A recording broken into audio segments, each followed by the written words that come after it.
let's talk about the world beginning to reopen.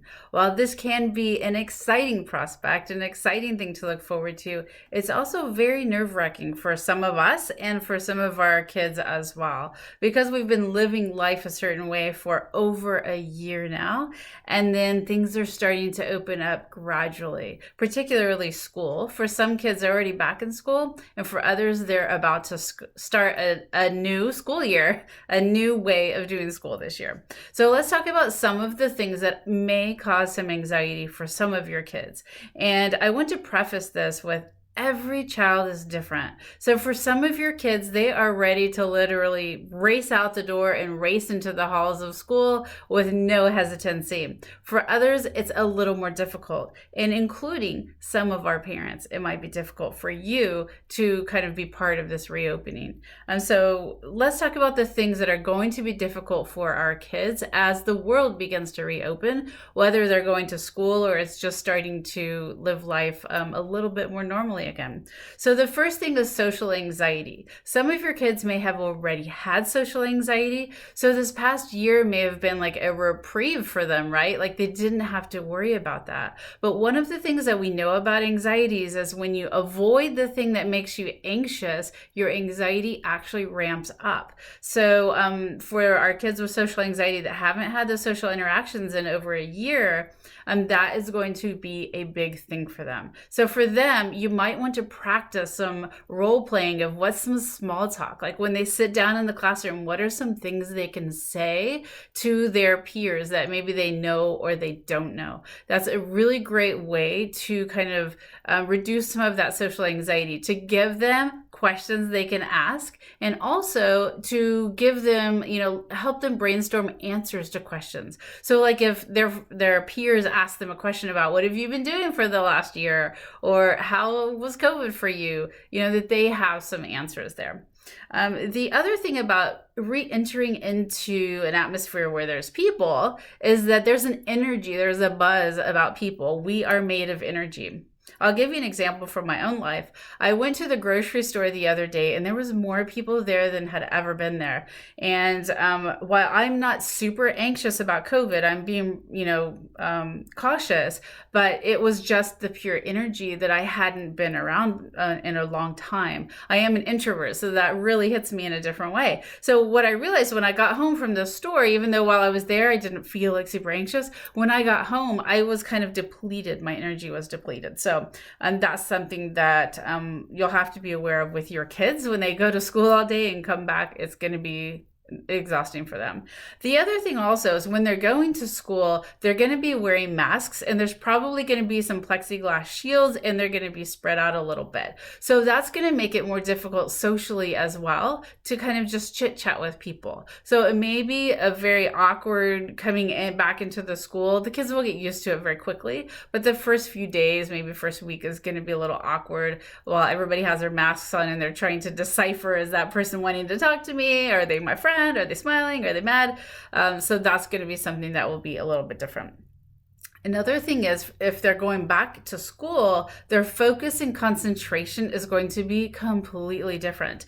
And the hope is that with them going to school and maybe changing teachers and having some, tactile things they're doing, that will make it easier to focus and to concentrate. But it may take a little bit of time, a couple of weeks, for them to get used to being in the classroom like they once were before.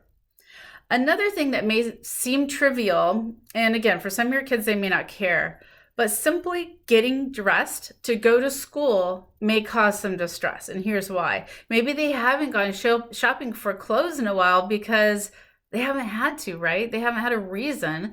But in a year's time, a lot of your kids' bodies have changed. Either they've gotten taller or wider, or, they've hit puberty, so they're developing some curves. So for them, getting dressed may be anxiety provoking. So be very aware of that. They may need to go get a few extra things, a few new things to make them feel comfortable to go back to school.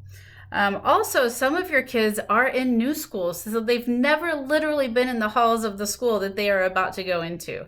So just if you can find a map of the school, or if they have a tour of the school, I highly recommend that they do this, especially for your kids who are planners and want to know. They want to know everything. So, you can ask the teachers, you can ask the school. Most schools don't have their maps online for safety reasons, but it's good to be able to figure that out before they get there the first day, because that can cause some anxiety. Another thing is, let's be real here. We've been talking about germs for the last year. So all of a sudden our kids are around a lot of other kids. Some of them will have developed like a germophobia, right? And rightly so, they need to be aware of germs right now, but they may be overly sensitive to it, and very cautious, and it may be something that causes a lot of anxiety for them. So for those kids, make sure you go over the rules and regulations, right? That they need to wear their mask, that they can take hand sanitizer with them, to keep their distance. But make sure when you are relaying these rules to them that you are giving them these rules with confidence, and that you are saying, if you do these things, you're gonna be fine. Because if you're handing over these rules like, oh my gosh, you need to make sure you do this and don't get too close to them and then that anxiety is internalizing into them. So if you are anxious about your kids going back to school, and they are going to go back to school, then take some time to get your own anxieties under control. That may be journaling, meditating, talking to a friend. And then when you talk to your own child, you are giving them confidence that they're going to be okay. All right.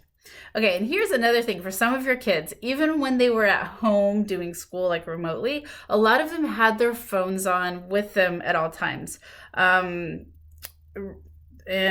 Truthfully, my youngest daughter has her phone on when she's in her classes, and I know some parents really lay down the rules that is not allowed, and I totally get it, but everybody's different. So if your child has had their phone all day long and they've been chatting during class, that may be kind of a withdrawal for them, and they may feel like, oh my gosh, I need to contact my friends, or talk with my friends, or text my friends, or check Snapchat or TikTok or whatever, because that's something they've been doing. So just be aware that may be an issue too. So you might need to have a little chat about the phone, and how when you're going back to school, how that fits into things like no phone during the class period unless the teacher says it's okay, and all of those fun things. Also remember that phones collect germs, so they need to be taking care of their phones in the germ sense as well.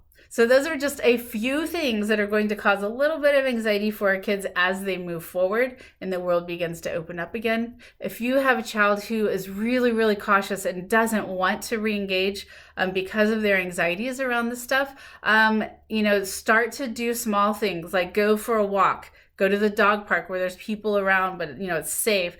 Maybe a quick trip to the store. If you're comfortable going to a restaurant, you need to do the things that are comfortable for you, of course, but having those baby steps where you are taking that next step to have your child around people in safe situations, so that it's not like the shock to the system all of a sudden that they're around a lot of people. So I hope you find this helpful. If there's other things that you think of that kids are going to be nervous about, I'd love for you to put it in the comments, because it's great for all of us to share these things and be aware of them, because when we are aware, we can then show that our kids that we care by bringing up these issues. Parents, you got this.